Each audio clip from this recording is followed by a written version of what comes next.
Hi, Linda Sessions here, and can you believe we're starting in week 4 of Introduction to Business? You're halfway through with class. So keep an eye on your grades and on your assignments. I am doing my best to keep up with grading. I will be finished grading week 3. My goal is by Thursday evening, since everything was due Monday night. I am working on that today and tomorrow. I'll be getting it done. Hopefully I'll have them all done tomorrow night. Do have a lot of grading, so please give me some grace. I'm going to show you where you can locate your grades in the grade book. And if you're not happy with your grade, if you're getting, or if you have a low grade, then you might want to consider thinking about dropping the class. Now, the last day to drop the class is posted in the course syllabus. Now, I know some of you have never even looked at the syllabus. I can actually run a report and see who has and who has not looked at the syllabus. So if you want to know what the drop date is on the class, you need to look at the syllabus. And where is that syllabus located? Well, let's go into Blackboard. If I can find my mouse, there we are. Into Blackboard, in the modules, right up here, course information is the course syllabus. So when you click on that, your syllabus is going to pop up and it's going to tell you what the last day to drop is.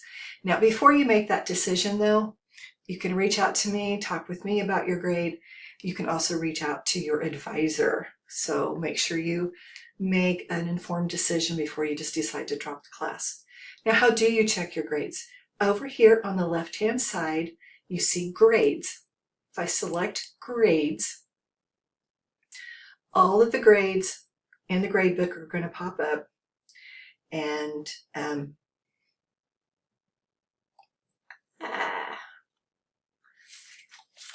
let me back out of this real quick. I need to do this a different way. Let me log in as a student.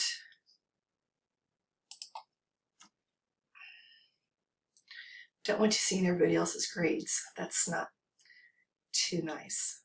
So now I'm looking at this from a student's point of view. If I click on grades, it's going to bring up my grade book. Here we go. So I can arrange them by, here you can see I can arrange it by due date or module. I have these arranged by due date. Here's the name of the assignment, the due date, if it was submitted or not, the status, you can see I have a lot missing, and what the score was. If you have a little icon over here by the side of this, that means I've left a message, so you can look at it. And usually, I always try to leave comments, especially if I've counted something off, so you know, well, why did I only get 18 out of 20? Well, you can look there and you can see, oh, I had some misspelled words in that discussion board. That's why that got took off. So you can see exactly what I'm looking at. And you can scroll down, you can see, well, this is due September 15th. So, okay, I guess that I still have time to get that done in. Now remember, I don't take late assignments. So usually after the due date's passed, I'll put a 0 in here, and so you won't see missing. Now, I don't do anything with the test students grade book, so you won't see any of that here. But if you see missing, it's probably because it's not past the due date, or maybe for some reason I've extended your due date, but that's in very rare cases. So past the due date, it's going to get a 0. Then I think it's down at the very bottom right here. It tells you what your individual scores in each grouping are. I'm just looking at the totals. I don't look at the individual groupings. I look at the total. So what is your total out of the grade? So do your own, be your own best advocate. Check out your grades. Reach out if you have any questions. I'm here to answer you. We can do a phone call. We can do a Zoom meeting. My office is here on South, however you need to reach me to talk about your grades. Again, my goal is to have everything from week 3 graded no later than Thursday, since they were due Monday night. And that way you will know exactly what's going on with your grades. So, any questions? You know how to get a hold of me. Right over here is the inbox for the class. So you would select that inbox, and I can't do it from from a student view. So let me leave behind the student view. Tell you, sometimes it's hard as an instructor remembering which view you're in. But here's what your view will look like. I've got my inbox. You're going to select the course that you're in. BUS, you're either in 103 or 009. Those are my 2 BUS classes. You're going to come up here, left-hand side, it says Compose. Click Compose. Make sure you got the right course selected. All of your courses will be listed there. Right here, you can email your teachers, your students, or your observers. If you click on Teachers, my name's going to come up. If you have more than one teacher in your class, both of their names will show up, or all of them. In the subject line, question about grades or question about article number 3 in section 24, whatever your question's about. And then down here is the message. Please use business English when you're typing the message. It's much easier for me to read, much easier for me to understand what your question is, and then hit send. And this will send it to me directly through Canvas, and it will also show me exactly which class you are emailing me from. So if you have questions about your grades or any of the assignments, use this inbox right here. So that's about checking your grades, being your own advocate in school, and knowing where to check to see when the last day to drop the class is. And now let's go into BUS 104. So here in BUS 104, we are in Module 4. Again, this is the instructor view. Yours is not as, doesn't have as much stuff on it. Now in Module 3,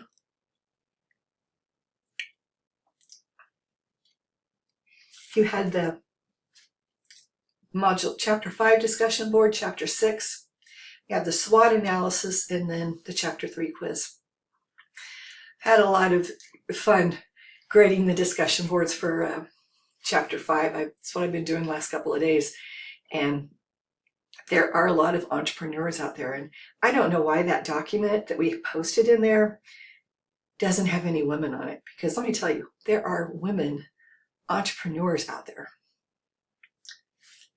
I didn't create that document. I inherited it with the class. But yeah, a lot of you have noticed, and you're making known for some women. So check out those posts. They're very interesting. We'll be starting on Chapter 6 here later this afternoon. The SWOT analysis, had a lot of questions on that. I just want you to think about, in the SWOT analysis, you were to think about Starbucks. What are their strengths?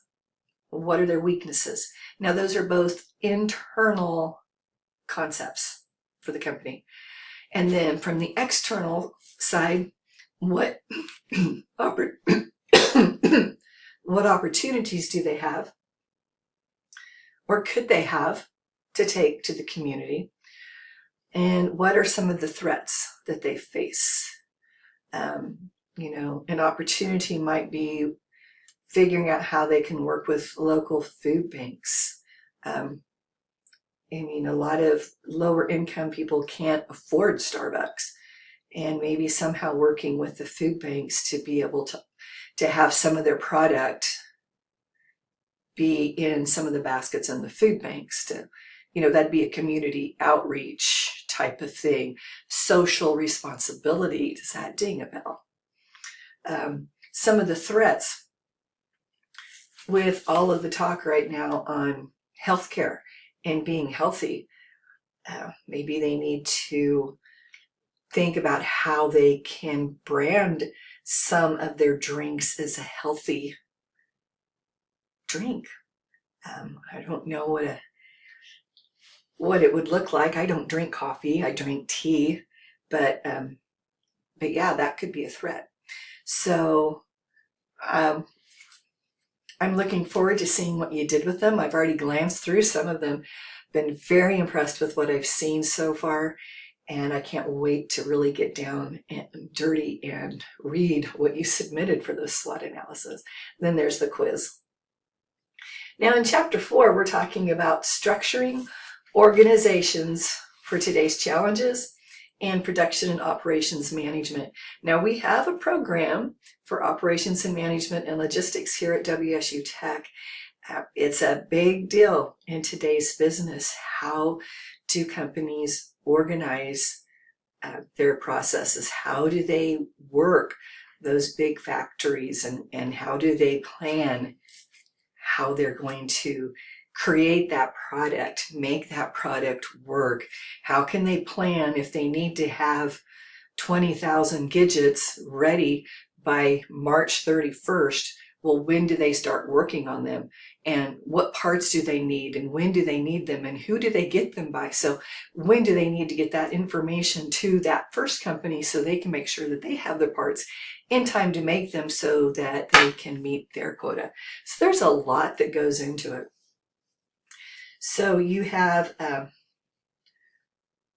you don't have the Smart Book. The Smart Book is just a different version of the textbook here. I didn't want to confuse you with the textbooks. So you've got the textbook right here, Structuring Organizations for Today's Challenges. And then right underneath it, there's the PowerPoint. Now, a couple of you have asked, can I post the PowerPoints for all of the chapters? And I think what I'm going to do is I'm just going to make a module and just post all the PowerPoints in that module so that you have all the PowerPoints for all the chapters if you want to go back to them. And going forward, I will also post those PowerPoints in the actual modules. So you will have access to them if you want to. Now, the PowerPoints are not required. As it says, it's a supplement to go along with your reading and to look at it in the notes area. It's just a different way to see the material. Let's pop in and see what this PowerPoint for chapter 7 is. Here we go, it's up here. I think I'd already downloaded it once, but that's okay.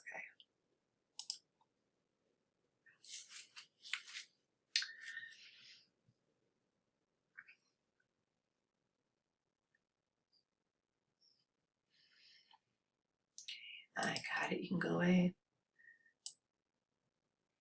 You did enable the editing.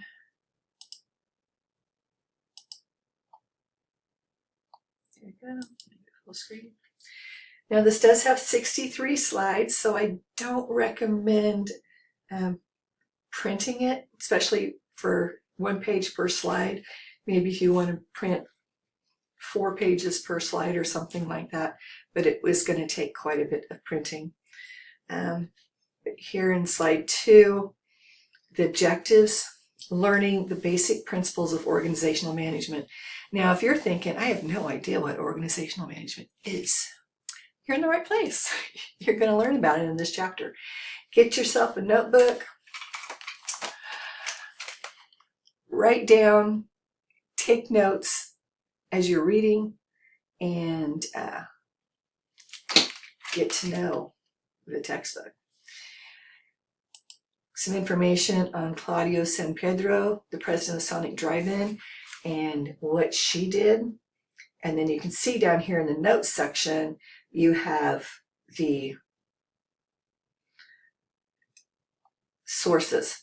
Now that's one thing on the entrepreneurs. Very few of you included the source where you got that information at, and you did get marked off. If you are going to, on the discussion boards, if you have a fact, I need to know where you got it. Just a simple source. Where did you find that information at? So make sure you let me know where you got that sort if you want those full points. So this company studied and practices process and products. And here in the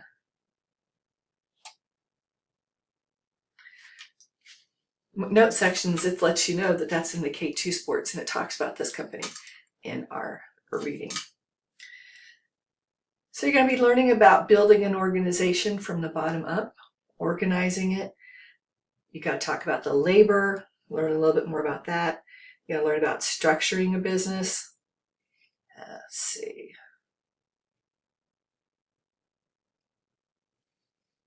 Oh.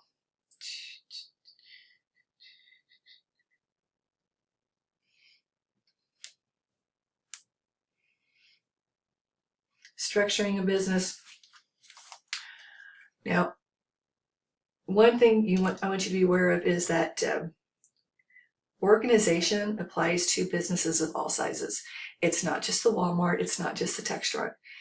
It's also your pop-up businesses, your individually owned business. If you're thinking about being an entrepreneur, you have to structure your business if you want to be successful. I have a side business, and my husband and I do. It's just a little thing. We don't make a lot of money out of it. It's more or less, we just like doing it. But we make things and we tend to give them away. We sell some, but our tax preparer last year said, keep a record of what you're giving away because you're donating that, and we might be able to take that off on taxes. So that's what I need to start keeping track of. We need to structure our business and structure our paperwork so we can keep track of that stuff. So you need to think about all these different procedures. Big businesses, medium businesses, little businesses, every single business has some type of a structure. Businesses are always changing. You have to be in today's market. If you're not changing, then you are going to miss the bus. You are going to miss the bus.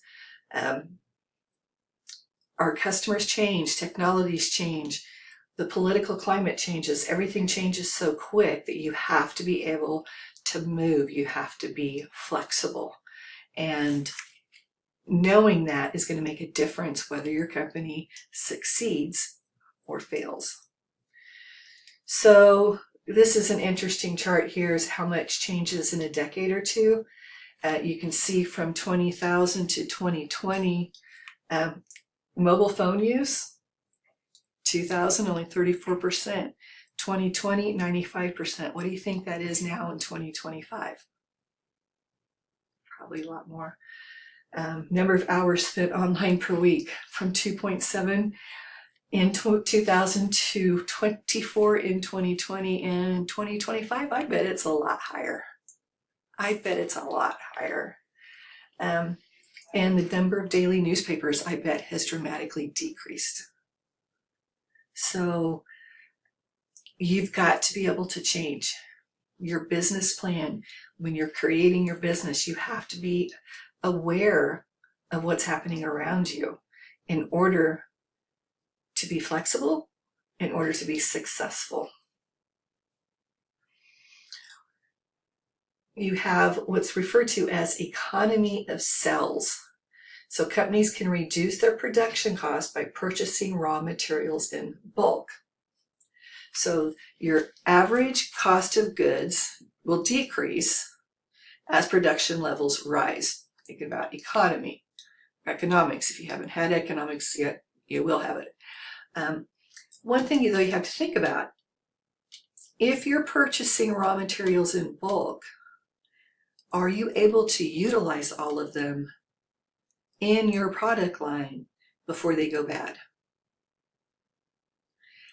Does your raw material have a shelf life? Because that's going to make a difference how much raw material that you purchase.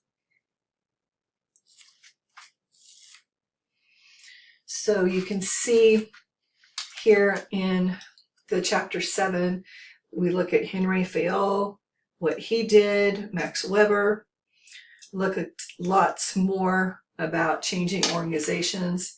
Here's a typical organizational chart.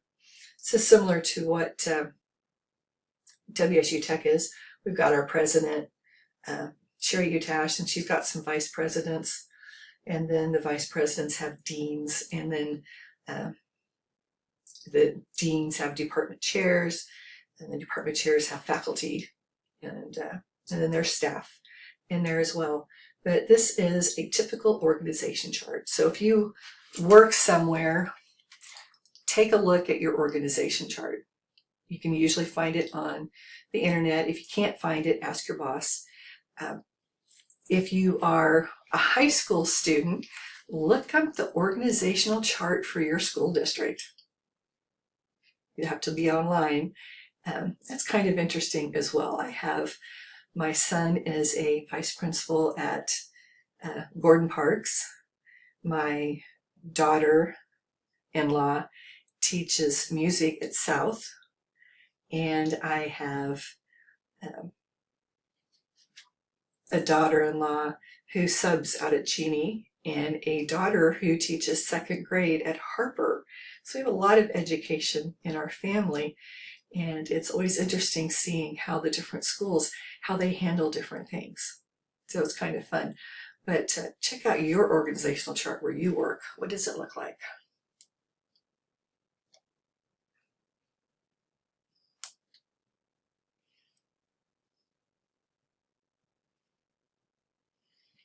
So, advantages and disadvantages of centralized versus decentralized authority. So,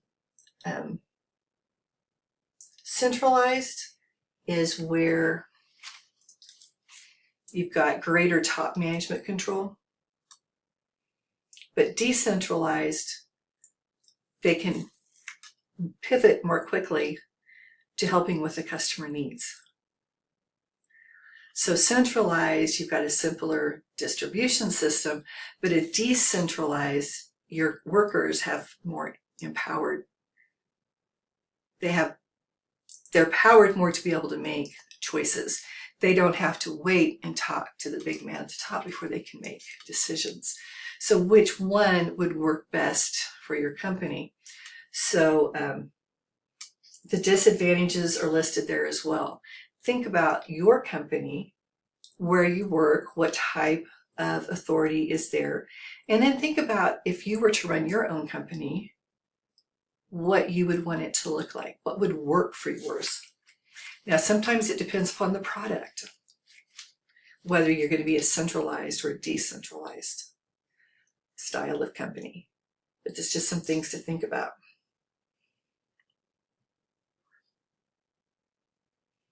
You can see here in the PowerPoint slides, there's some test prep, which leads with gives you an idea of some of the questions that are coming up. Going to talk about flat organizations, whole lots of information here in chapter 7, as far as company organizations.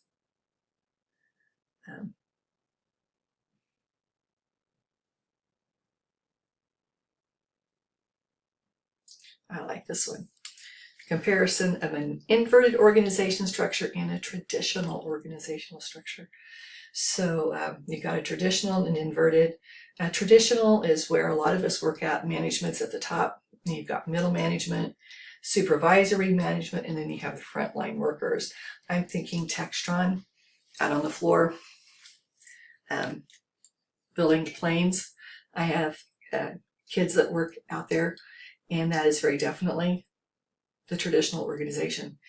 Then you have the inverted organization, where your frontline workers are often in teams, they're often empowered. Then you have the support personnel, and the top management are just kind of watching and taking care of stuff. Can you think of an inverted organization in your life? send it to me in an email.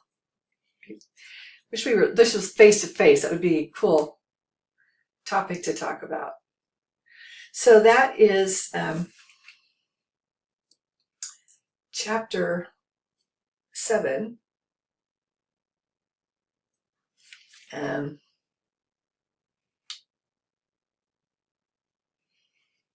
And where's my mouse? There it is. The other chapter that we have this round is chapter 8. So let's take a look real quick at chapter 8.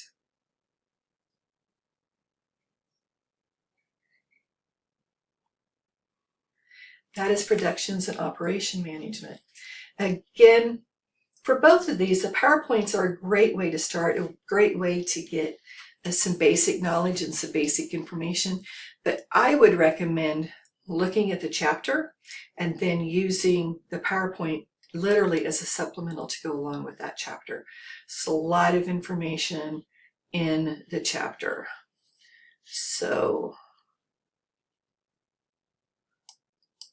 let's find chapter 8. PowerPoint. Let's see what we got.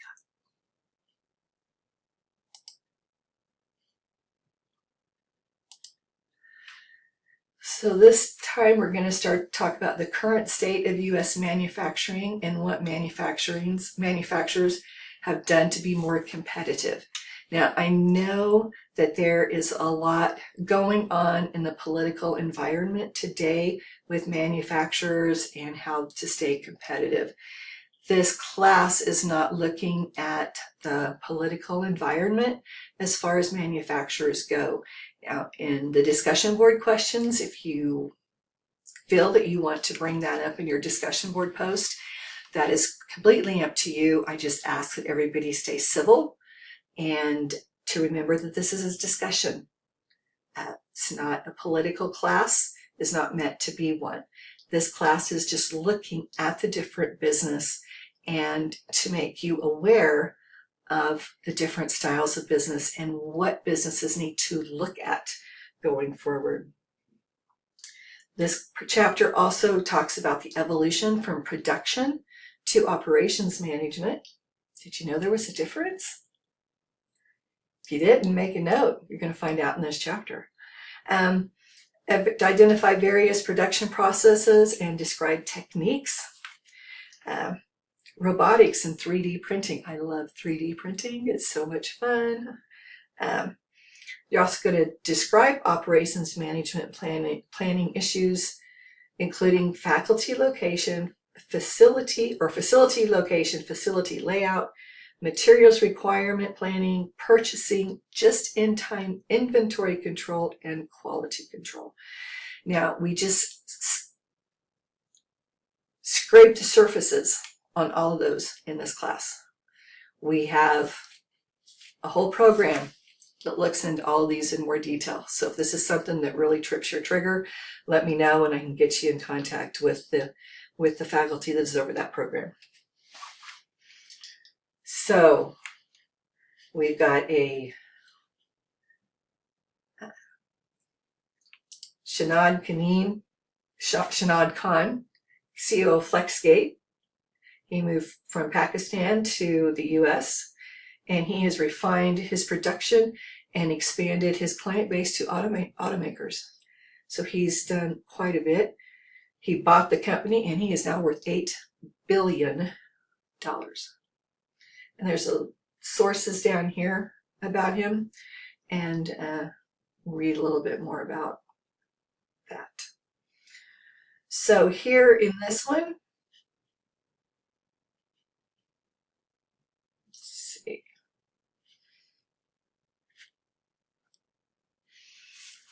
You've got the, it's going to talk a little bit about robotics. Robotics are, oh, didn't want to do that. Okay, use my mouse. Okay. Robotics work a lot in factories. And in this one, it says, do you think that manufacturing could someday be driven entirely by automated labor? And we know that that happens. So it still has to have humans to help program the robots and to watch them to make sure. But a lot of factories use robots. Keeps them precise. But what happens if a robot messes up? Who's going to fix it? It's usually going to be a human. We do have a robotics program here at WSU Tech. So again, if that's something you're interested in, get with your advisor and we can get you a visit to our robotics program and you can check that out as well. But robotics, a lot of plants use them to help with their logistics and their operations management. You've got a what's made in the USA chart here. I would say that this was, let's see, trying to see when this was created. I don't see a date on this. I think you could get an updated one of these. It'd be interesting to see what the 2025 data is on all of these.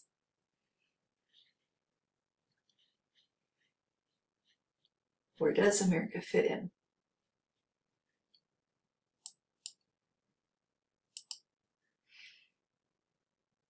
Here's the top 10 US manufacturers.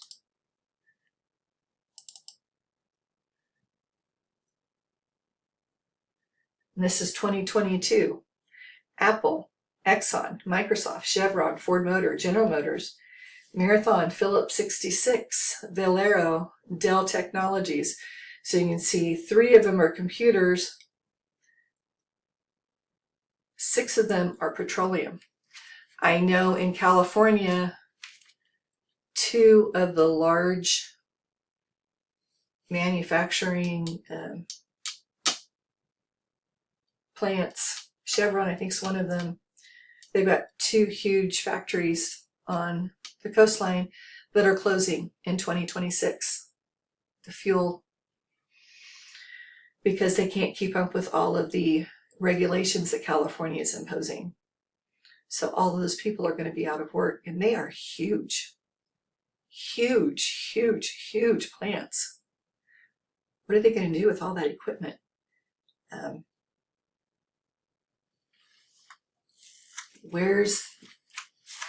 What's that going to do to fuel prices with those 2 huge plants going out of work? It's going to be interesting to see what happens. Let's see, robo-waiters. We've heard about taxi car drivers, right?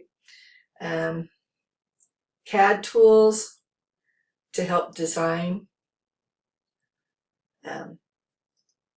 laying out designs, field positions. Talks a little bit about Purina and their organization with their operations management planning. And then it talks about some different types of chart.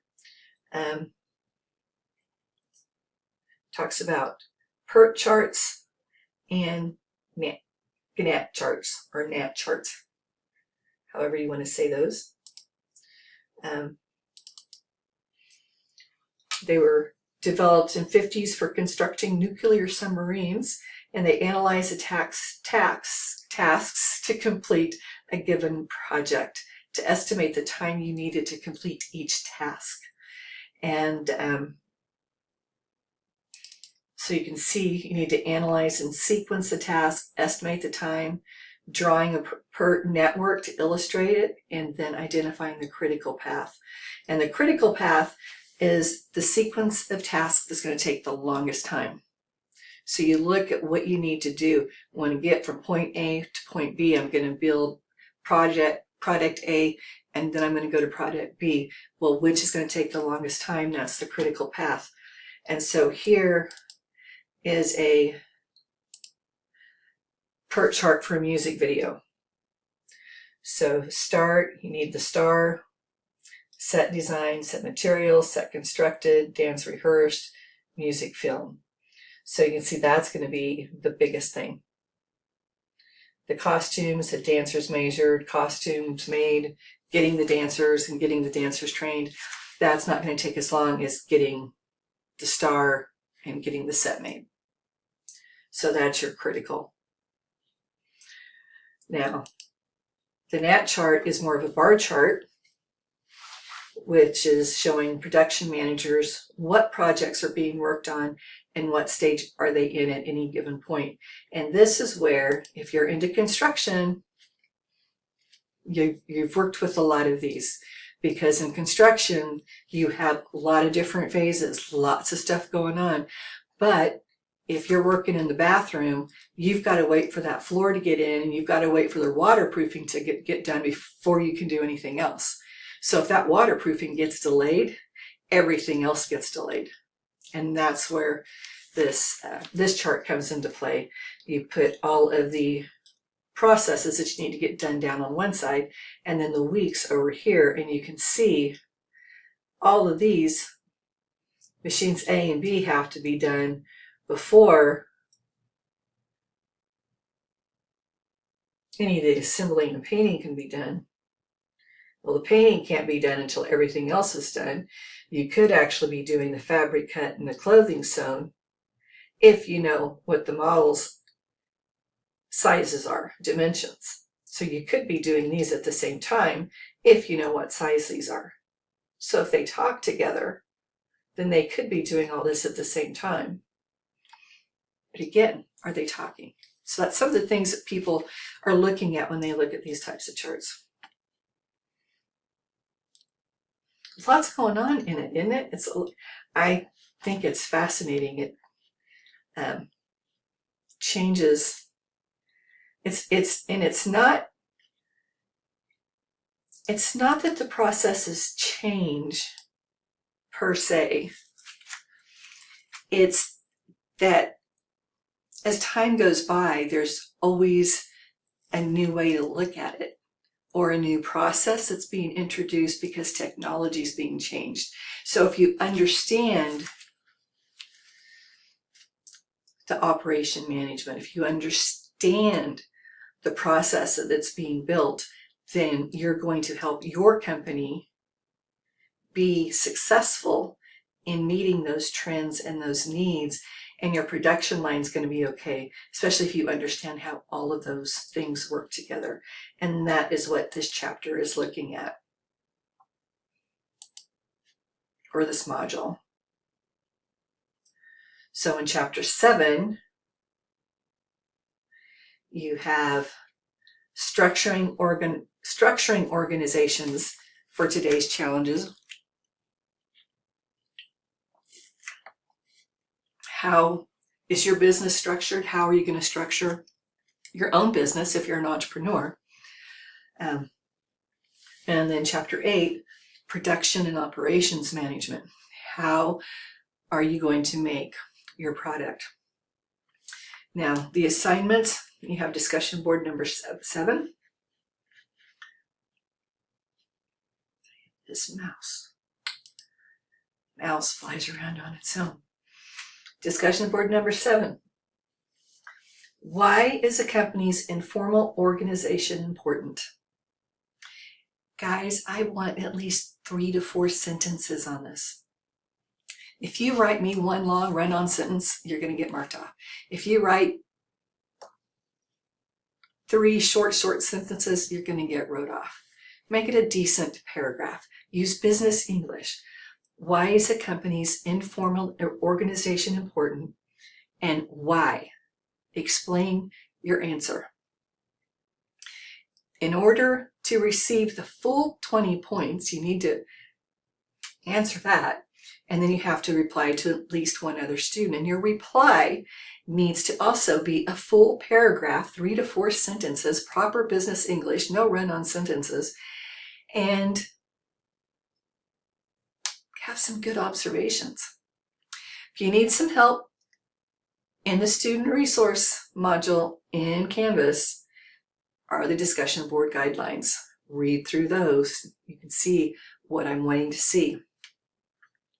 So why is a company or company's informal organization important? Maybe you don't think it's important. Well, why don't you think it's important? I need to know that too. So discussion board 8. How has the trend in outsourcing manufacturing and service operations to foreign countries helped average Americans? How has it harmed them? Again, this isn't a political science class. Don't get into knockdown, drag out fights about this. Please be respectful of each other in the discussion board. But I want your thoughts. At least 3 to 4 sentences. You might want to make this 2 paragraphs. You might need to make it 2 paragraphs. 1 paragraph for how has foreign countries helped average Americans, and a paragraph on how has it harmed them. There's plus or minuses either way. I can see both sides to this coin. Again, post your answer and reply to another person. Be respectful in your replies. And again, follow the discussion board etiquette, the guidelines. It needs to be at least a paragraph long. Please use business English, proper punctuation, and be respectful in your answer. I look forward to reading your answers. I think this one could be kind of fun. The next thing in the module is not SWOT analysis.